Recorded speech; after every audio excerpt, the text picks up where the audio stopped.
movement for justice. He was in the United States for a few days. I began by asking him about the domestic reaction to Pakistan's military operations along its western border with Afghanistan. The worst aspect of this, the way Pakistan is conducting these military operations, is that there is no roadmap. There is no idea what we will do eventually to win this war. What we are seeing is just one operation after another. And all that is helping is fan extremism in our country. So what we are seeing is, in the last 5 years, when there were no militant Taliban in Pakistan 5 years back, today there are about 30 Taliban groups. The whole of the tribal area, which is bordering Afghanistan, has now is Talibanized, whereas previously there was we had the tribal structure there. So that has been decimated. Every military operation has sprung up a new Taliban group. And these military operations which we are conducting right now, not only are they ineffective, but actually they're having the opposite effect. They are radicalizing the society as a whole, especially the Pashtun who are affected by this. The Pashtun youth is being radicalized. And there is no end to it. This is the awful thing. We don't know what's going to happen to end this war. You have said Pakistan is on a suicidal course. Explain. Well, suicidal because we are heading towards anarchy, as opposed to Talibanization. You know, this term is being used that Pakistan is going to be Talibanized. This is absolute nonsense, because this Taliban is not some ideology. This is a direct reaction to the US invasion of Afghanistan and the Pashtun nationalism kicking in. And on our side of the border, when the Pakistan army under US pressure went into the tribal areas, that's when the Pakistani Taliban emerged 4.5 years back.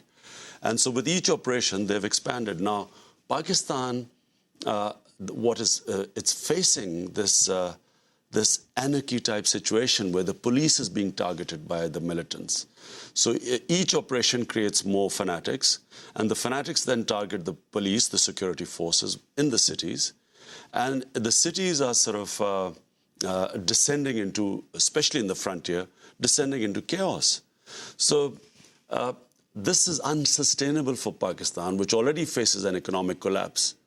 And yet, the U.S. envoy to Afghanistan and Pakistan, Richard Holbrooke, who just recently came back from a trip to Pakistan, said, "What I saw in Pakistan on this trip was the slow emergence of a consensus behind the government's actions. Everywhere there was a dramatic change in attitudes from my previous trips because of the outrages of the Taliban and their supporters."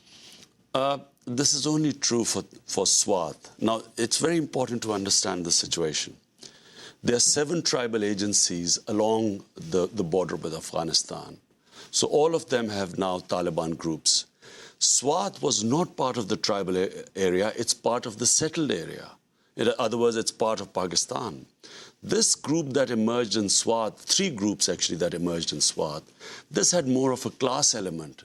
The bottom tier of the society got up against the landlords, against the powerful, demanding their own previous system of justice back, which used to be there before 1974. And this particular area is not related to the Taliban movement, which is on the tribal area. And it is true that for the first time, what these people were doing, and basically a lot of them were criminals, people actually turned against them, as opposed to the Taliban on the border, which basically affects the Afghanistan situation, because that's really the problem the US faces, that the Pashtuns on this side of the border are going and helping Pashtuns on the other side of the border. So it's not going to affect that bit. This Taliban, this operation which is being conducted in Swat, is only restricted to this area. And it is true that the people wanted some sort of an operation, but not actually what happened. To go after 5,000 Taliban, they have displaced 3.5 million people. To use artillery, helicopter gunships, F-16s on civilian population, they've caused this massive human catastrophe. And so, yes, people wanted an operation, but they didn't want this. Because this now, if anything, is going to fan militancy. How are they going to rehabilitate these people? Their crops are destroyed. These are subsistence farmers, most of them. Their fruit orchards, their animals. So what are they going to go back to? This is another problem we face now. This news just in, U.S. drone strike killing 9 in Pakistan. U.S. forces carried out another drone strike inside Pakistan. The strike occurred in South Waziristan, the region where the Pakistani military is engaged in this major offensive. Well, this Swat is, as I said, is a huge crisis in Pakistan now. And you would have thought that first they would stabilize that area before going to Waziristan. Waziristan is completely different to Swat in the sense that people don't despise the Taliban like they did in Swat. People there consider them, as long as that they are fighting the U.S. troops and they are fighting the Pakistan army, which is considered a mercenary army for the U.S., being paid to fight a U.S. war. They say these people are not considered outcasts like the Swat Taliban. So this is going to be firstly a different battle. Secondly, this is going to cause another exodus of people who will now come into the civilian areas. Already thousands of refugees are pouring in. And then there's not much chance of success here because this is not some pitched battle which is being fought. These people will slink into mountains and disappear amongst the people. And when the army goes back, they will again come back and take over the areas. So, so far, I have to say, all these operations make no sense. These drone attacks, I don't know why they haven't done an analysis that what are the benefits of drone attacks and what is the damage done in increased hatred against the U.S., anti-Americanism. According to the Pakistan government, the figures they released of 60 drone attacks, only 14 Al-Qaeda were killed, 700 civilians died, not to mention the numbers injured. And so this collateral damage, each time there's collateral damage, militancy increases in that area. So this is counterproductive. We'll come back to our conversation with Pakistani opposition figure and cricketing legend Imran Khan in a moment.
The song Moments, Rabi Abu Khalil, here on Democracy Now!, democracynow.org, the War and Peace Report. As we continue my conversation with the Pakistani opposition candidate, or rather figure, Imran Khan, a cricketing legend in Pakistan, I asked him his thoughts on President Obama and whether he thought the U.S. strategy has changed at all. It hasn't changed, and this is what we were all praying for, that there would be a different strategy. Unfortunately, also, Pakistan did not have a government capable of being proactive and approaching the Obama administration to tell them that this is madness what we are doing. Not only is the U.S. losing the war in Afghanistan, Pakistan, as I said, is committing suicide. I mean, we are descending into chaos. And there is no end in sight. I mean, no one can tell us what will happen for this war to be won. No one has this answer. So what I was hoping was, and I tried to explain to, Senator John Kerry, who I met, and Congressman Gary Ackerman Of New York. Just trying to explain to them that, look, you've got to have other opinions because the government, at the moment, as long as it's getting dollars from the U.S., is quite happy to take orders and whatever the US wants it to do. But is this in the interest of anyone that Pakistan descends into sort of slow chaos, economic collapse, and US stuck in a quagmire in Afghanistan? Is there any likelihood of success? Is the surge going to do anything? What do you think needs to be done, Imran Khan? Well, I think immediately what needs to be done is a completely different strategy, which is they've got to start talking to these various groups of Taliban. They've got to try and win them over. They must stop these military activities, give a breathing space, and then use this money, this aid that is coming. It can only be effectively, it can have a positive impact if it can be spent in those areas where the hostilities are going on. But if these are war zones, how is this money going to be spent? I don't understand when they talk about winning the hearts and minds of the people by spending this money on the people of the area, but how are they going to spend it? No one can go in the tribal areas, which is where the whole conflict is. I mean, I who have a political party connections there, I would not be going into the tribal area. It's so difficult right now. Are you speaking to the Taliban groups? No, I mean, on what basis would I speak? Because I'm in the opposition. The government has to speak to them, really. The combatants have to sit together. And this is going to be, I never think that it's an easy solution, but it is the way forward.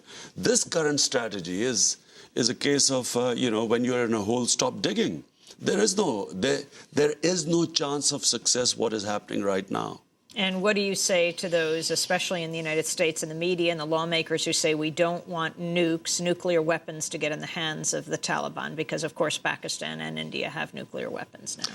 There is absolutely no chance of these nuclear weapons to fall into Taliban hands. I mean, these are, as I said, 30 groups. Every group is different. The maximum, the group in Swat were 5,000 Taliban. Pakistan has a standing army of 700,000 troops. How are they going to take over Pakistan nukes? This is not the problem people in Pakistan think. Our main problem is that if this war goes on, or if this sort of terrorist activities keep going on, Pakistan does a military operation, suicide attacks in our cities. Given the economic situation, we will eventually have an economic collapse. The situation of Sharia law being imposed in Swat, what does this mean for the women of Pakistan? Well, it has to be. The Taliban on the tribal belt are not asking for Sharia. It's only Taliban in Swat. Now, there is a history behind it. In 1974, it became part of Pakistan in the sense that Pakistani laws were applied in Swat. Before that, Swat was run by the semi-tribal, semi-Shariat system, which actually was in all over India before the British came. The system was based on Shariat. So in Swat, the system was their old system, half tribal, half Shariat. In 1974, when Pakistan laws came into, which were basically British, were imposed on the people of Swat, the whole system collapsed. They did not have the infrastructure, they didn't have lawyers, they didn't have judges. So the people, 3 years later, in 77, there was an uprising. People wanting their own system back, calling it the system of Shariat. So this, when you hear about Shariat, it is their demanding their old system back, which protected the poorer people, sections of the society. That's why the poor sections joined this movement, which eventually called themselves Taliban. So the moment the Pakistani system came, you needed lawyers, you needed money. Poor people suddenly had no access to justice. So there was a movement in 1977. The Pakistan government conceded, but it was a system didn't work. In the 90s, again, the people rose up demanding the Shariat. 94, Benazir Bhutto's government signed a deal with the people of Swat, with the Sufi Muhammad, who was representing this movement. And so they signed this deal. It again didn't work. In 98, then Sharif government signed a deal. And recently what you saw was a continuation of the same deal, recently signed what was called the Swat deal, which they had so much criticism. But it is not as you perceive here. It is their people demanding their own system back. Imran Khan, you were in Washington at the time that U.S. lawmakers voted for funding the expanded war in Afghanistan. The U.S. is planning a massive diplomatic presence in Pakistan. I think President Obama asked something like $750 million, $736 million to build a new U.S. embassy as well as permanent housing for U.S. officials in Islamabad. What is the effect of this, and what is the effect of the expanded war in Afghanistan on Pakistan? Well, there was no terrorism in Pakistan. We had no suicide bombing in Pakistan till Pakistan sent its troops under pressure from the U.S. General Musharraf capitulated under the pressure and sent Pakistani troops into the tribal area in Waziristan. So it was that resulted in what was the new phenomena, the Pakistani Taliban. We had no militant Taliban in Pakistan until we were forced into this U.S. war on terror by a military dictator, not by the people of Pakistan. And people never owned this war. People always thought that this is not our war. And quite rightly, because we did not have any terrorism in Pakistan. As subsequently grew, the more operations we did, the more reaction came. And suddenly, as now we have 30 Taliban groups. I mean, these groups call themselves Taliban, but basically these are radicalized people. These are extremists. And extremism is growing in Pakistan. The more we are being engulfed in this war, which is based in basically Afghanistan. So as long as the U.S. troops are in Afghanistan, I'm afraid there's no peace in Pakistan either. Because the tribal areas are basically, there's no border there. So the Pashtuns are split on the border between Afghanistan and Pakistan. And we have, this movement across the border.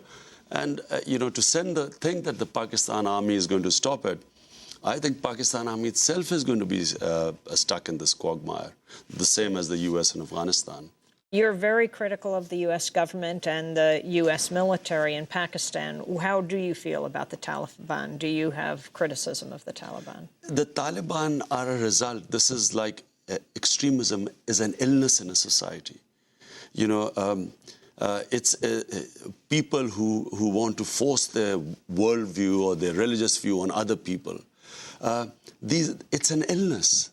Normal societies always sideline extremists. So it's spreading all over Pakistan.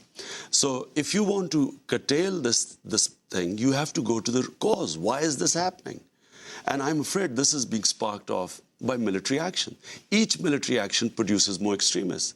So when I criticize the U.S. Foreign policy and the U.S. policy in Afghanistan and in Iraq, the reason is not because someone is anti-U.S.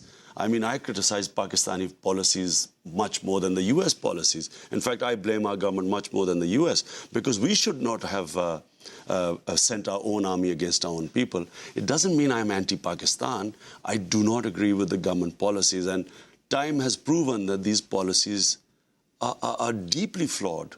Do you think the U.S. military should just get out of Afghanistan and Pakistan? Well, they can't immediately get out of Afghanistan. The real issue is Afghanistan. Pakistan will settle once the U.S. military leaves Afghanistan. But the problem is they can't just leave straight away. What they have to do is first talks. The real enemy was always Al-Qaeda. And Al-Qaeda are those terrorists who have the capacity to strike Western targets, not Taliban. These are semi-literate people. I mean, if you look at the Taliban, they basically don't have any understanding of anything. They don't have any capability of actually doing anything out of this Afghanistan-Pakistan area. And there has been no Pashtun involved in international terrorism. So therefore, if Al-Qaeda is the enemy, surely the policy should be to isolate them, rather than pushing these tribal Pashtuns towards Al-Qaeda, which is what is happening right now. So if you resume talks with the various groups, get them on the table, try and form a government of consensus, and then they should either, in the meantime, some troops from the Muslim countries could come into Afghanistan while these talks are going on. So the provocation of a foreign, of U.S., which is perceived also to be anti-Islam. So, if that provocation goes, so hostilities cease, you have a government of consensus. I would think that's the way to go, but I don't think there are any easy solutions left. Pakistani opposition politician Imran Khan, almost so world famous for being